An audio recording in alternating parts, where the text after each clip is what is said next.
Hello viewers, welcome back to the Cakers channel. Thank you so much for joining me today. In this video, we're going to be baking and decorating some yummy cupcakes for a charity event that I took part in.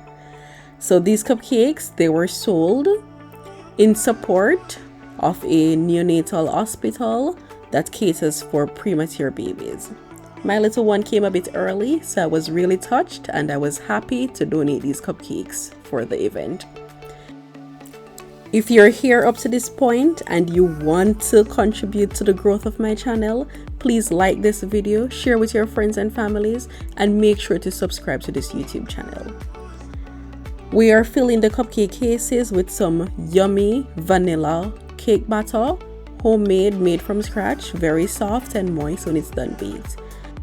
I am using a large spoon to fill my cupcake cases 3/4 of a way up. In the oven they went and right out. Look at how nice those cupcakes are looking. I then went ahead and filled my piping bag with some yummy mock Swiss meringue buttercream. This is my go-to buttercream and it is just absolutely delicious. I fitted my piping bag with a 1M piping tip, one of my favorite tips to use for cupcakes, and I'm just adding nice rosettes or beautiful swirls on top.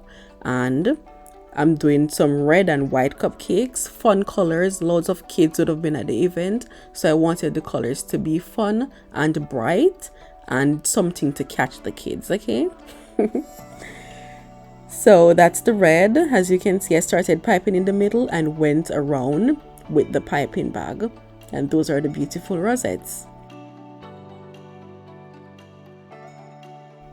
Now that I'm very happy with the beautiful roses on the cupcakes, I'm adding the final touch that will be very interactive for the kids. I'm making this little nest looking thing with the grass piping tip. So just putting on some brown grass nest on that. I just dyed some buttercream brown and that's what I'm doing. And who says that mini eggs are just for Easter holiday? So I added some cute little mini eggs to the nest and they're looking so cute. The kids were in love with them, the parents loved them, and they all sold out very quickly. So they weren't really for sale, but they were there. So you take a treat and make a donation. And these cupcakes went like crazy. I was so happy I was able to contribute to this cause. And if you did like this video, like, share, and subscribe to this YouTube channel. While you're here, please check out a few of my other videos. Ask your questions in the comment section. Until next time, keep on baking.